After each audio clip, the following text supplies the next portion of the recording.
शिव पुराण रुद्र संहिता का ये पार्वती खंड है। ओम नमः शिवाय। अध्याय 17। ब्रह्मा जी कहते हैं कि हे नारद, देवताओं के चले जाने पर दुरात्मा तारक दैत्य से पीड़ित हुए इंद्र ने कामदेव का स्मरण किया। कामदेव तत्काल वहां आ पहुंचा। तब इंद्र ने मित्रता का धर्म बतलाते हुए काम से कहा कि मित्र, काल वशांत मुझ पर असाध्य दुख आ पड़ा है। तुम उसे तुम्हारे बिना कोई भी दूर नहीं कर सकता। दाता की परीक्षा दुर्भिक्ष में, सूरवीर की परीक्षा रणभूमि में और मित्र की परीक्षा आपत्ति काल में तथा स्त्रियों के कुल की परीक्षा पति के असमर्थ हो जाने पर होती है। हे तात, संकट पड़ने पर विनय की परीक्षा होती है और परोक्ष से सत्य एवं उत्तम स्नेह की, अन्यथा नहीं। यह मैंने सच्ची बात कही है। मित्रवर, इस समय मुझ पर जो विपत्ति आई है उसका निवारण शुद्ध दूसरे किसी से नहीं हो सकता। अतः आज तुम्हारी परीक्षा हो जाएगी। यह कार्य केवल मेरा ही है और मुझे ही सुख देने वाला है, ऐसी बात नहीं है, अपितु यह समस्त देवता आदि का कार्य है, इसमें संशय नहीं है। इंद्र की यह बात सुनकर कामदेव मुस्कुराया और प्रेम पूर्वक गंभीर वाणी से बोला कि काम ने कहा कि हे देवराज इंद्र, आप ऐसी बातें क्यों कहते हैं? मैं आपको उत्तर नहीं दे रहा हूँ, आवश्यक निवेदन मात्र कर रहा हूँ। लोक में कौन उपकारी मित्र है और कौन बनावटी, यह स्वयं देखने की वस्तु है, कहने की नहीं। जो संकट के समय बहुत बातें करता है वह काम क्या करेगा? तथापि महाराज, हे प्रभु, मैं कुछ कहता हूँ, उसे सुनिए। मित्र, जो आपके इंद्र पद को छीनने के लिए दारुण तपस्या कर रहा है, आपके उस शत्रु को मैं सर्वथा तपस्या से भ्रष्ट कर दूंगा। जो काम जिससे पूरा हो सके, बुद्धिमान पुरुष उसे उसी काम में लगाए। मेरे योग्य जो कार्य हो वह सब आप मेरे जिम्मे कीजिए। ब्रह्मा जी कहते हैं कि कामदेव का यह कथन सुनकर इंद्र बड़े प्रसन्न हुए। वे कामनियों को सुख देने वाले काम को प्रणाम करके उससे इस प्रकार बोले कि हे तात मनोभव, मैंने अपने मन में जिस कार्य को पूर्ण करने का उद्देश्य रखा है उसे सिद्ध करने में केवल तुम ही समर्थ हो। दूसरी किसी से उस कार्य का होना संभव नहीं है। हे मित्रवर, हे मनोभव, हे काम, जिसके लिए आज तुम्हारे सहयोग की अपेक्षा हुई है उसे ठीक ठीक बता रहा हूँ, सुनो। तारक नाम से प्रसिद्ध जो महान दैत्य है वह ब्रह्मा जी का अद्भुत वर पाकर अजय हो गया है और सभी को दुख दे रहा है। वह सारे संसार को पीड़ा दे रहा है। उसके द्वारा बारंबार धर्म का नाश हुआ है। उससे सब देवता और समस्त ऋषि दुखी हुए हैं। संपूर्ण देवताओं ने पहले उसके साथ अपनी पूरी शक्ति लगाकर युद्ध किया था, परंतु उसके ऊपर सबके अस्त्र शस्त्र निष्फल हो गए। जल के स्वामी वरुण का पास टूट गया। श्री हरि का सुदर्शन चक्र भी वहां सफल नहीं हुआ। श्री विष्णु ने उसके कंठ पर चक्र चलाया, किंतु वह वहां कुंठित हो गया। ब्रह्मा जी ने महायोगेश्वर भगवान शंभु के वीर्य से उत्पन्न हुए बालक के हाथ से इस दुरात्मा दैत्य की मृत्यु बताई है। यह कार्य तुम्हें चित्र है और प्रयत्न पूर्वक करना है।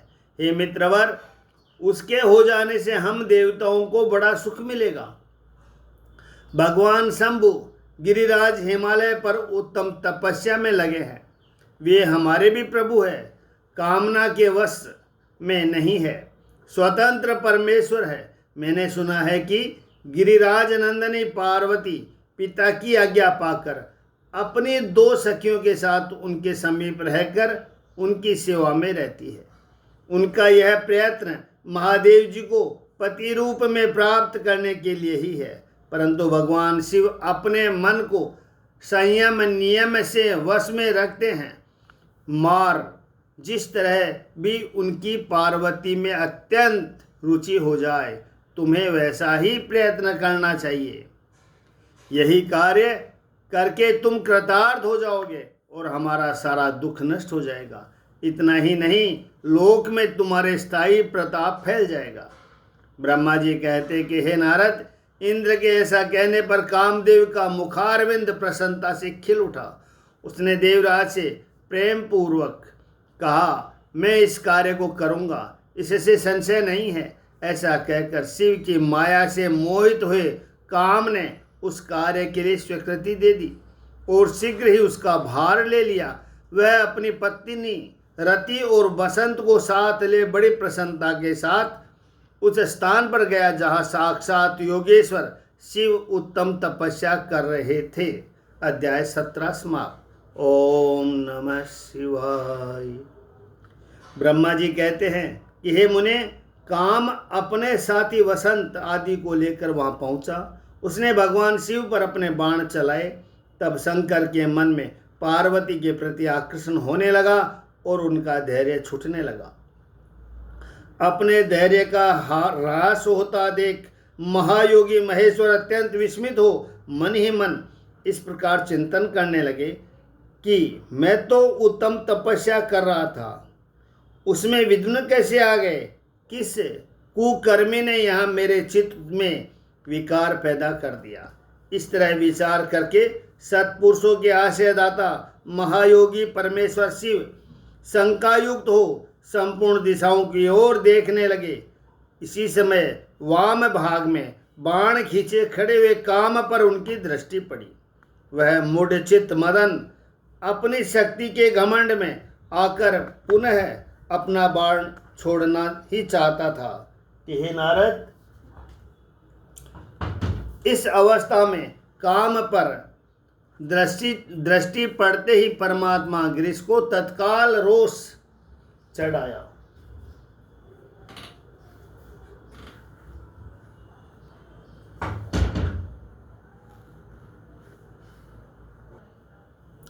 हे मुने, उधर आकाश में बाण सहित धनुष लिए खड़े हुए काम ने भगवान शंकर पर अपना अमोघ अस्त्र छोड़ दिया, जिसका निवारण करना बहुत कठिन था। परंतु परमात्मा शिव पर वह अमोघ अस्त्र भी मोघ यानी व्यर्थ हो गया। कुपित हुए परमेश्वर के पास जाते ही शांत हो गया। भगवान शिव पर अपने अस्त्र के व्यर्थ हो जाने पर काम को बड़ा भय हुआ। भगवान मृत्युंजय को सामने देखकर वह कांप उठा और इंद्र आदि समस्त देवताओं का स्मरण करने लगा। हे मुनिश्रेष्ठ, अपना प्रयास निष्फल हो जाने पर काम भय से व्याकुल हो उठा था। मुनीश्वर कामदेव के स्मरण करने पर वे इंद्र आदि सब देवता वहां आ पहुंचे और शंभु को प्रणाम करके उनकी स्तुति करने लगे। देवता स्तुति कर ही रहे थे कि कुपित हुए भगवान हर के ललाट के मध्य भाग में स्थित तृतीय नेत्र में बड़ी भारी आग तत्काल प्रकट होकर निकली। उसकी ज्वालाएं ऊपर की ओर उठ रही थी। वह आग धू धू करके जलने लगी। उसकी प्रभा प्रलय अग्नि के समान जान पड़ती थी। वह आग तुरंत ही आकाश में उछली और पृथ्वी पर गिर पड़ी, फिर अपने चारों ओर चक्कर काटती हुई धराशायिनी हो गई। हे साधो भगवान, क्षमा कीजिए, यह बात जब तक देवताओं के मुख से निकले तब तक ही उस आग ने कामदेव को जलाकर भस्म कर दिया। उस वीर कामदेव के मारे जाने पर देवताओं को बड़ा दुख हुआ। वे व्याकुल हो, हाय यह क्या हुआ, ऐसा कहकर जोर जोर से चित्कार करते हुए रोने बिलखने लगे। उस समय विकृत चित हुई पार्वती का सारा शरीर सफेद पड़ गया, काटो तो खून नहीं। वे सखियों को साथ ले अपने भवन को चली गई। कामदेव के जल जाने पर रति वहां एक क्षण तक अचेत पड़ी रही। पति की मृत्यु के दुख से वह इस तरह पड़ी थी मानो मर गई हो। थोड़ी देर में जब होश हुआ तब अत्यंत व्याकुल हो रती उस समय तरह तरह की बातें कहकर विलाप करने लगी और बोली कि हाय, मैं क्या करूं, कहाँ जाऊं, देवताओं ने यह क्या किया, मेरे उद्दंड स्वामी को बुलाकर नष्ट करा दिया। हाय हाय नाथ स्मर स्वामिन प्राण प्रिय, हा मुझे सखे, हा मुझे सुख देने वाले प्रियतम, हा प्राणनाथ, यह क्या हो गया, यह यहाँ क्या हो गया। ब्रह्मा जी कहते हैं कि हे नारद, इस प्रकार रोती बिलकती और अनेक प्रकार की बातें कहती हुई रति हाथ पैर पटकने और अपने सिर के बाल को नोचने लगी। उस समय उसका विलाप सुनकर वहाँ रहने वाले समस्त वनवासी जीव तथा वृक्ष आदि स्थावर प्राणी भी बहुत दुखी हो गए। इसी बीच में इंद्र आदि संपूर्ण देवता महादेव जी का स्मरण करते हुए रति को आश्वासन दे इस प्रकार बोले कि तुम काम के शरीर का थोड़ा सा भस्म लेकर उसे यत्न पूर्वक रखो और वह छोड़ो।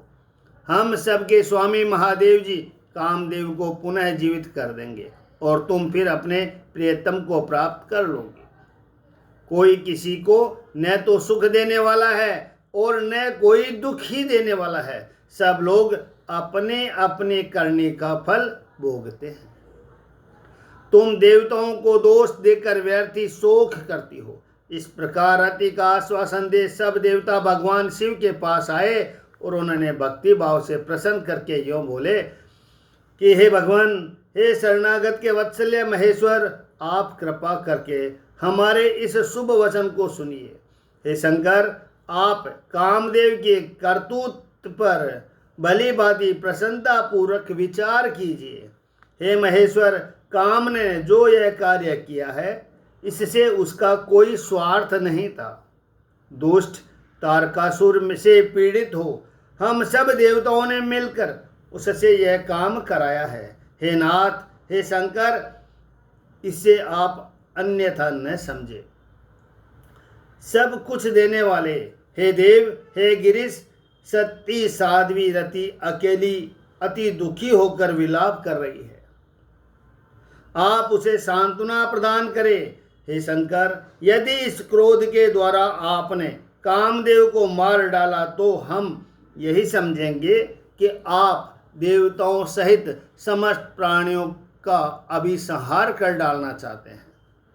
रति का दुख देखकर देवता नष्ट प्राय हो रहे हैं, इसीलिए आपको रति का शोक दूर कर देना चाहिए। ब्रह्मा जी कहते हैं कि हे नारद, संपूर्ण देवताओं का यह वचन सुनकर भगवान शिव प्रसन्न हो उनसे इस प्रकार बोले कि हे देवताओं और ऋषियों, तुम सब आदर पूर्वक मेरी बात सुनो। मेरे क्रोध से जो कुछ हो गया है वह तो अन्यथा नहीं हो सकता, तथापि रति का शक्तिशाली पति कामदेव तभी अनंग यानी शरीर रहित रहेगा जब तक रुक्मणी पति श्री कृष्ण का धरती पर अवतार नहीं हो जाता। जब श्री कृष्ण द्वारका में रहकर पुत्रों को उत्पन्न करेंगे तब वे रुक्मणी के गर्भ से काम को भी जन्म देंगे। उस काम का ही नाम उसे समय प्रद्युम्न होगा, इसमें संशय नहीं है। उस पुत्र के जन्म लेते ही संबरासुर उसे हर लेगा। हरण के पश्चात दानव शिरोमणि संबर उस शिशु को समुद्र में डाल देगा। फिर वह मुड उसे मरा हुआ समझकर अपने नगर को लौट जाएगा।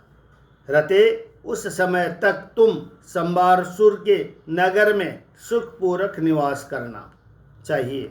वहीं तुम्हें अपने पति प्रद्युम्न की प्राप्ति होगी। वहां तुमसे मिलकर काम युद्ध में संबरासुर का वध करेगा और सुखी होगा। हे देवताओं, प्रद्युम्न नामधारी काम अपनी कामिनी रति को तथा संबरासुर के धन को लेकर उसके साथ पुनः नगर में जाएगा। मेरा यह कथन सर्वदा सत्य होगा। ओम नमः शिवाय। ब्रह्मा जी कहते हैं कि हे नारद, भगवान शिव की यह बात सुनकर देवताओं के चित्त में कुछ उल्लास हुआ और वे उन्हें प्रणाम करके दोनों हाथ जोड़ विनती भाव से बोले कि हे देव, हे देवादिदेव, हे महादेव, हे करुणा सागर, हे प्रभु, आप कामदेव को शीघ्र जीवन दान दे तथा रति के प्राणों की रक्षा करें। देवताओं की यह बात सुनकर सबके स्वामी करुणा सागर परमेश्वर शिव पुनः प्रसन्न होकर बोले कि हे देवताओं, मैं बहुत प्रसन्न हूँ। मैं काम को सबके हृदय में जीवित कर दूंगा। वह सदा मेरा गण होकर विहार करेगा। वह अब अपने स्थान को जाओ, मैं तुम्हारे दुख का सर्वदा नाश करूंगा। ऐसा कहकर रुद्रदेव उस समय स्तुति करने वाले देवताओं को देखते देखते अंतर्ध्यान हो गए। देवताओं का विस्मय दूर हो गया और वे सब के सब प्रसन्न हो गए। हे मुने, तदंतर रुद्र की बात पर भरोसा करके स्थिर रहने वाले देवता रति को उनका कथन सुनाकर आश्वासन दे अपने अपने स्थान को चले गए। हे मुनीश्वर, काम पत्नी रति शिव जी के बताए हुए संबर नगर को चली गई तथा रुद्रदेव ने जो समय बताया था उसकी प्रतीक्षा करने लगी। अध्याय 18 और 19। ओम नमः शिवाय। ब्रह्मा जी कहते हैं कि हे नारद, जब भगवान रुद्र के तीसरे नेत्र से प्रकट हुई अग्नि ने कामदेव को शीघ्र जलाकर भस्म कर दिया, तब वह बिना किसी प्रयोजन के ही प्रज्वलित हो सब ओर फैलने लगी। इससे चराचर प्राणियों सहित तीनों लोगों में महान हाहाकार मच गया। हे तात, संपूर्ण देवता और ऋषि तुरंत मेरी शरण में आए। उन सब ने अत्यंत व्याकुल होकर मस्तक झुका दोनों हाथ जोड़े मुझे प्रणाम किया और मेरी स्तुति करके वह दुख निवेदन किया। वह सुनकर मैं भगवान शिव का स्मरण करके उसके हेतु का भली भांति विचार कर तीनों लोगों की रक्षा के लिए विनीत भाव से वहां पहुंचा। वह अग्नि ज्वाला मालाओं से अत्यंत उद्दीप्त हो जगत को जला देने के लिए उद्यत थी, परंतु भगवान शिव की कृपा से प्राप्त हुए उत्तम तेज के द्वारा मैंने उसे तत्काल स्तंभित कर दिया। हे मुने, त्रिलोकी को दग्ध करने की इच्छा रखने वाली उस क्रोधमय अग्नि को मैंने एक ऐसे घोड़े के रूप में प्रणीत कर दिया जिसके मुख से शोभ्य ज्वाला प्रकट हो रही थी। भगवान शिव की इच्छा से उस वाडव शरीर यानी घोड़े वाले अग्नि को लेकर मैं लोकहित के लिए समुद्र तट पर गया। मुझे आया देख समुद्र एक दिव्य पुरुष का रूप धारण करके हाथ जोड़े हुए मेरे पास आया। मुझे संपूर्ण लोकों के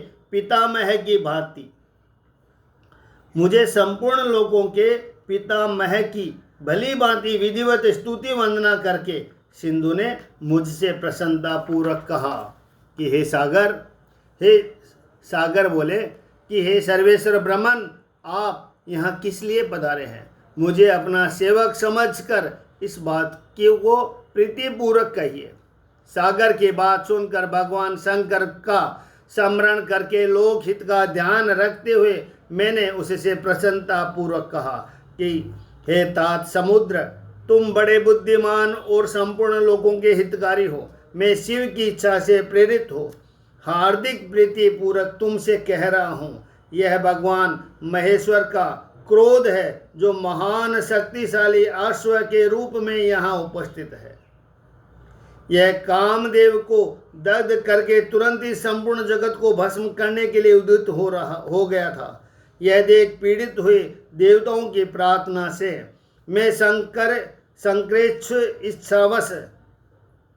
संक्रेच्छावश वहाँ गया और इसे अग्नि को स्तंभित किया। फिर इसने घोड़े का रूप धारण किया और इससे लेकर मैं यहाँ आया।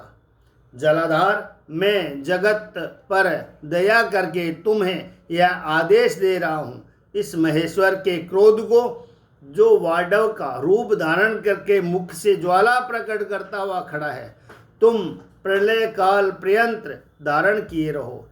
शरीर तत्पते जब मैं यहाँ आकर वास करूँगा तब तुम भगवान शंकर के इस अद्भुत क्रोध को छोड़ देना। तुम्हारे जल ही प्रतिदिन इसको भोजन होगा।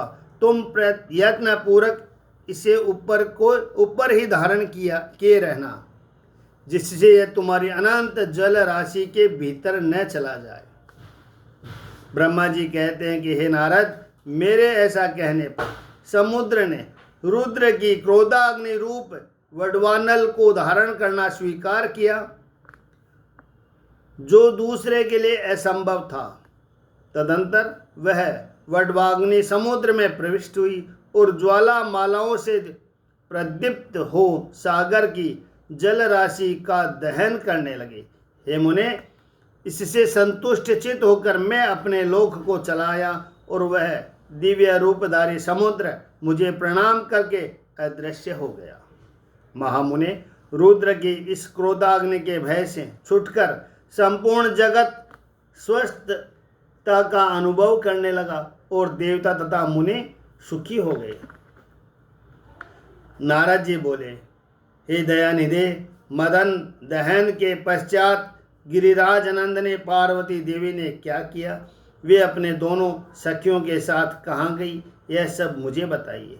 ब्रह्मा जी ने कहा कि भगवान शंकर के नेत्र से उत्पन्न हुई आग ने जब कामदेव को दग्ध किया, तब वहाँ महान अद्भुत शब्द प्रकट हुआ, जिससे सारा आकाश गूंज उठा। उस महान शब्द के साथ ही कामदेव को दग्ध हुआ देख भयभीत और व्याकुल ही पार्वती दोनों सखियों के साथ अपने घर चली गई। उस शब्द से परिवार सहित हिमवान भी बड़े विस्मय में पड़ गए और वहाँ गई हुई अपनी पुत्री का स्मरण करके उन्हें बड़ा क्लेश हुआ। इतने में ही पार्वती दूर से आती हुई दिखाई दी। वे शंभु के विरह से रो रही थी। अपनी पुत्री को अत्यंत विहील हुई देख शैलराज हिमवान को बड़ा शोक हुआ और वे शीघ्र ही उसके पास जा पहुँचे। वे फिर हाथ से उसकी दोनों आंखें पोंछकर बोले कि शिवे, डरो मत, रोवो मत। ऐसा कहकर अचलेश्वर हिमवान ने अत्यंत विहील हुए पार्वती को शीघ्र ही गोद में उठा लिया और उसे सांत्वना देते हुए वे अपने घर ले आए। कामदेव का दाह करके महादेव जी अदृश्य हो गए थे, अतः उनके विरह से पार्वती अत्यंत व्याकुल हो उठी थी। उन्हें कहीं भी सुख या शांति नहीं मिलती थी। पिता के घर जाकर जब वे अपने माता से मिली, उस समय पार्वती शिवा ने अपना नया जन्म हुआ माना। वे अपने रूप की निंदा करने लगी और बोली कि हाय, मैं मारी गई। सखियों के समझाने पर भी वे गिरिराज कुमारी कुछ समझ नहीं पाती थी। वे सोते जागते, खाते पीते, नहाते धोते, चलते फिरते और सखियों के बीच में खड़े होते समय भी कभी किंचन मात्र भी सुख का अनुभव नहीं करती थी। मेरे स्वरूप को तथा जन्म कर्म को भी धिक्कार है, ऐसा कहती हुई वे सदा महादेव जी के प्रयत्न चेष्टा की चिंतन करती थी। इस प्रकार पार्वती भगवान शिव के विरह से मन ही मन अत्यंत क्लेश का अनुभव करती और किंचन मात्र भी सुख नहीं पाती थी। वे सदा शिव शिव शिव का जप किया करती थी। शरीर से पिता के घर में रहकर भी वे चित्त से पिनाक पाणी भगवान शंकर के पास पहुंची रहती थी। हे तात, शिवा शोकमग्न हो बारंबार मूर्छित हो जाती थी। शैलराज हेमवान उनकी पत्नी मेनका तथा उनके मेनाक आदि सभी पुत्र जो बड़े उदार चित्ता थे, उन्हें सदा सांत्वना देते रहते थे, तथापि वे भगवान शंकर को भूल न सके। बुद्धिमान देवऋषि, तदंतर एक दिन इंद्र की प्रेरणा से इच्छानुसार घूमते हुए तुम हिमालय पर्वत पर आए। उस समय महात्मा हिमवान ने तुम्हारे स्वागत सत्कार किया और कुशल मंगल पूछा। फिर तुम उनके दिए हुए उत्तम आसन पर बैठे। तदंतर शैलराज ने अपनी कन्या के चरित्र का आरंभ से ही वर्णन किया। किस तरह उसने महादेव जी की सेवा आरंभ की और किस तरह उनके द्वारा कामदेव का दहन हुआ, यह सब कुछ बताया। मुने, यह सब सुनकर तुमने गिरिराज से कहा कि शैलेश्वर, भगवान शिव का भजन करो। फिर उनसे विदा लेकर तुम उठे और मन ही मन शिव का स्मरण करके शैल राज को छोड़ शीघ्र ही एकांत में काली के पास आ गए। मुने, तुम लोकोपकारी ज्ञानी और शिव के प्रिय भक्त हो, समस्त ज्ञानवानों के शिरोमणि हो, अतः काली के पास आ उसे संबोधित करके उसी के हित में स्थित हो, उससे सादर यह सत्य वचन बोले। नारद जी ने कहा कि काली के, तुम मेरी बात सुनो, मैं दयावश सच्ची बात कह रहा हूँ। मेरा वचन तुम्हारे लिए सर्वदा हितकर, निर्दोष तथा उत्तम काम्य वस्तुओं को देने वाला होगा। तुमने यहाँ महादेव जी की सेवा अवश्य की थी, परंतु वह बिना तपस्या के गर्व युक्त होकर की थी। दीनों पर अनुग्रह करने वाले शिव ने तुम्हारे उस गर्व को नष्ट किया है। हे शिवे, तुम्हारे स्वामी महेश्वर विरक्त और महायोगी है। उन्होंने केवल कामदेव को जलाकर जो तुम्हें सकुशल छोड़ दिया है, उसमें यही कारण है कि वे भगवान भक्तवत्सल्य है। अतः तुम उत्तम तपस्या से संलग्न हो, चिरकाल तक महेश्वर की आराधना करो। ओम नमः शिवाय। तपस्या से तुम्हारा संस्कार हो जाने पर रुद्रदेव तुम्हें अपने सहधर्मिणी बनाएंगे और तुम भी कभी उन कल्याणकारी शंभु का परित्याग नहीं करोगी। देवी, तुम हठ पूर्वक शिव को अपनाने का यत्न करो। शिव के सिवा दूसरा किसी को अपना पति स्वीकार न करना। ब्रह्मा जी कहते हैं कि हे मुने, तुम्हारी यह बात सुनकर गिरिराज कुमारी काली कुछ उल्लसित हो तुमसे हाथ जोड़ प्रसन्नता पूर्वक बोली कि हे प्रभु, आप सर्वज्ञ है तथा जगत का उपकार करने वाले हैं। हे मुने, मुझे रुद्रदेव की आराधना के लिए कोई मंत्र दीजिए। ब्रह्मा जी कहते हैं कि हे नारद, पार्वती का यह वचन सुनकर तुमने पंचाक्षर शिव मंत्र नमः शिवाय नमः शिवाय नमः शिवाय का उन्हें विधि पूर्वक उपदेश किया। साथ ही उस मंत्र राज में श्रद्धा उत्पन्न करने के लिए तुमने उसका सबसे अधिक प्रभाव बताया। नारद जी बोले कि हे देवी, इस मंत्र का परम अद्भुत प्रभाव सुनो। इसके श्रवण मात्र से भगवान शंकर प्रसन्न हो जाते हैं। नमः शिवाय। यह मंत्र सब मंत्रों का राजा और मनोवांछित फल को देने वाला है। भगवान शंकर को बहुत ही प्रिय है तथा साधक को भोग और मोक्ष देने में समर्थ है। सौभाग्यशालिनी, इस मंत्र का विधि पूर्वक जप करने से तुम्हारे द्वारा आराधित हुए भगवान शिव अवश्य और शीघ्र तुम्हारी आंखों के सामने प्रकट हो जाएंगे। हे शिवे, सोच संतोषादि नियमों में तत्पर रहकर भगवान शिव के स्वरूप का चिंतन करती हुई तुम पंचाक्षर मंत्र का जप करो। इससे आराध्य देव शिव शीघ्र ही संतुष्ट होंगे। हे साध्वी, इस तरह तपस्या करो।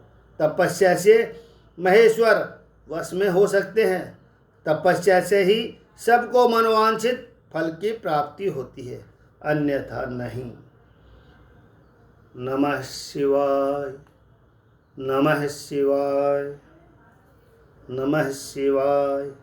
ब्रह्मा जी कहते हैं कि नारद, तुम भगवान शिव के प्रिय भक्त और इच्छानुसार विचरने वाले हो। तुमने काली से उपयुक्त बात कहकर देवताओं के हित में तत्पर हो स्वर्गलोक को प्रस्थान किया। तुम्हारी बातें सुनकर उस समय पार्वती बहुत प्रसन्न हुई। उन्हें परम उत्तम पंचाक्षर मंत्र प्राप्त हो गया था। अध्याय 20 और 21 समाप्त। ओम नमः शिवाय नमः शिवाय।